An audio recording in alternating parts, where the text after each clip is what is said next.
Hey,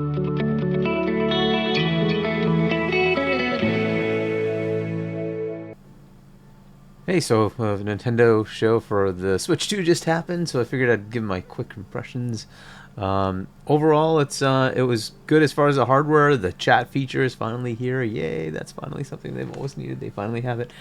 So that's cool. Looks like they want a little bit more than what the others have had. You can now just you don't even have to have headphones. It just picks up your voice. Pretty cool. Also allows video. Interesting. Kind of copying some of the Connect features.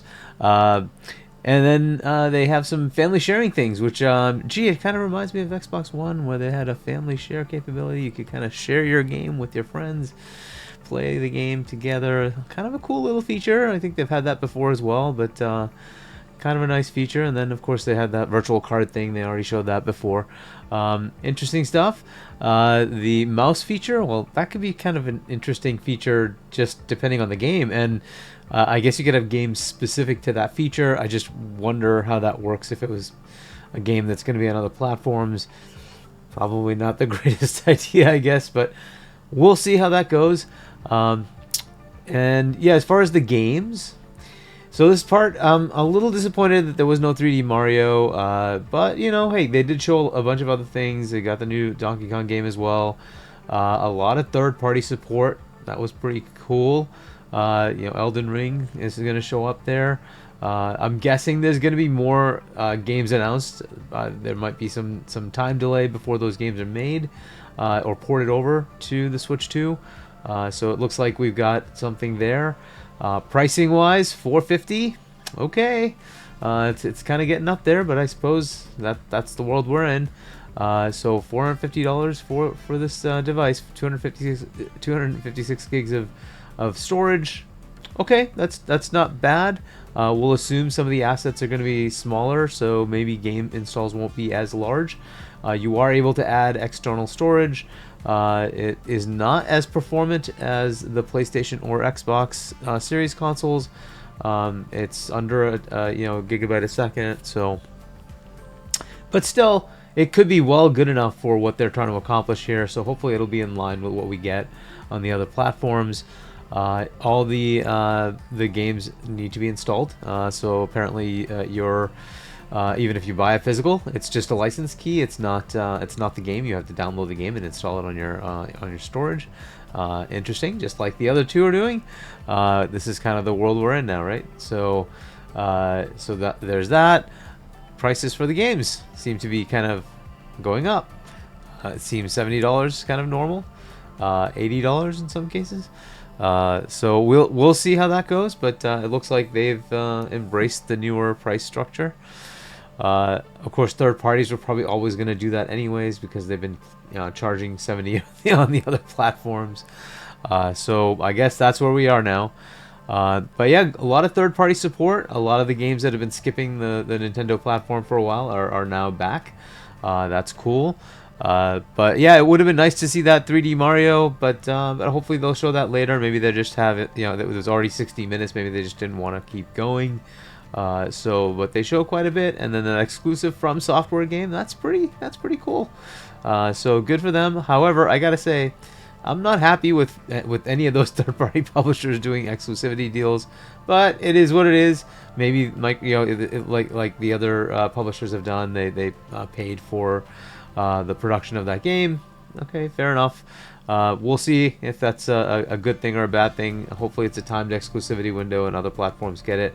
I really don't like the disinclusion of PC at this point. You really should just let that go. Let the game have its ability to make some money on at least on the PC platform. But hey, that's Nintendo. That's what they're doing. PlayStation, I guess, is doing the same thing with Death Stranding 2, right? So, but we'll see how that goes. Overall, I'd give it a pretty good rating. I was a little disappointed in the selection of games that they have coming directly from first party. But they have something across the board there, and they do have paid upgrades for their Switch games that will get enhanced for Switch 2. It looks like it's generally $10-ish to get an upgrade. In some cases, if you're paying for the online service, you get the upgrade for free. That's pretty cool. But that's an interesting choice, just like PlayStation did, where you have to pay to get the upgrades. That's kind of annoying, but it is what it is, I guess. This is again, just it seems to be the world we're in. But yeah, I would have preferred they did the Xbox method, just smart delivery. You just get the update. But okay, they're not doing that. Another thing they added was the GameCube backwards compatibility sort of library, or starting to. There's a few games that they announced into, again, the online service. So if you pay for the subscription, you get to have access to that. Cool, right? So they keep adding more back compat stuff. That's cool. It's sad that it's kind of behind a paywall, but whatever, as long as it's available, I suppose that's something. So overall, not bad.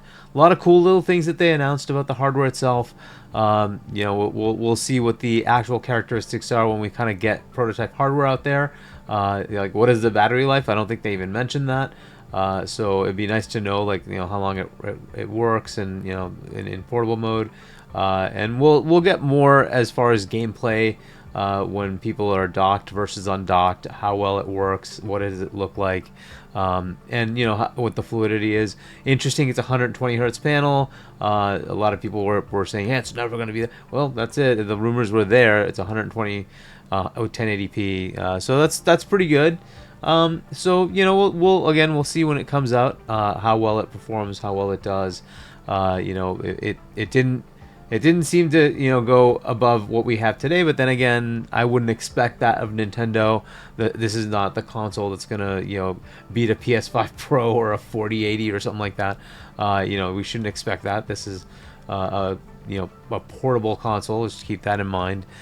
So it's gonna have some limitations, right? But some 3D spatial audio, a headphone jack in the Pro controller. All sorts of new peripherals, right? So cool stuff overall. But I am a little disappointed we didn't get a 3D Mario. That would have been the killer app for me. The Donkey Kong game looks pretty good though. Mario Kart looks like it'll be fun as usual. So we'll see where this goes with sort of the upgrades from older titles from the Switch generation. And then all the third-party support, which I assume is just going to keep expanding and expanding and expanding. We haven't even seen Call of Duty, which we know is coming because the contract was signed with Microsoft and Nintendo, right? So that should be coming. There should be many more, I would expect. So we will see what happens. But it looks like it's a decent enough piece of hardware. It is interesting, 450, how that's going to shape up with all the competition out there. We are getting the portables for Windows from Asus and Lenovo and MSI and all those guys. They're all making their own, and they're running Windows today. And there's also the Steam Deck, which is running a modded Linux with SteamOS with Proton. And so there's good competition out there.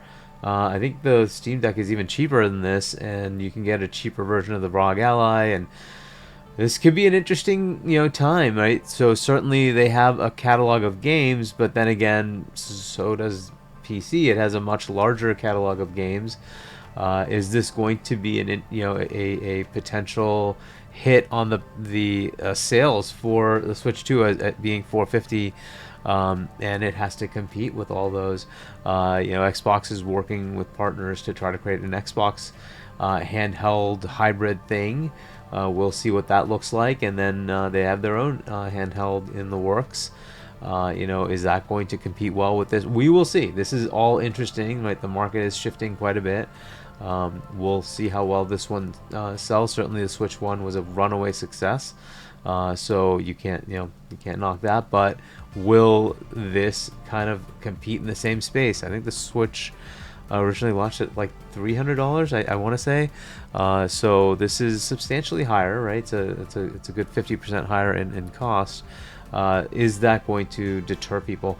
We'll see how that goes, right? So those are my initial thoughts. I'll maybe get into it a bit more later. One interesting side note was Final Fantasy VII Remake Intergrade is coming out for Switch.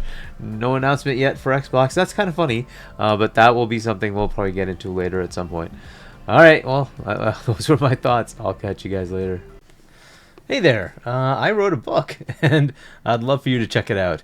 If you want to check out my book, you can go to the link that's in this, right here, shop.china.us, and it will direct you towards the book's page in your country in Amazon, so you can go check it out there.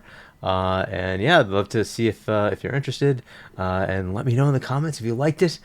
Better yet, leave a review on Amazon if you liked it, and enjoy the book. Thanks.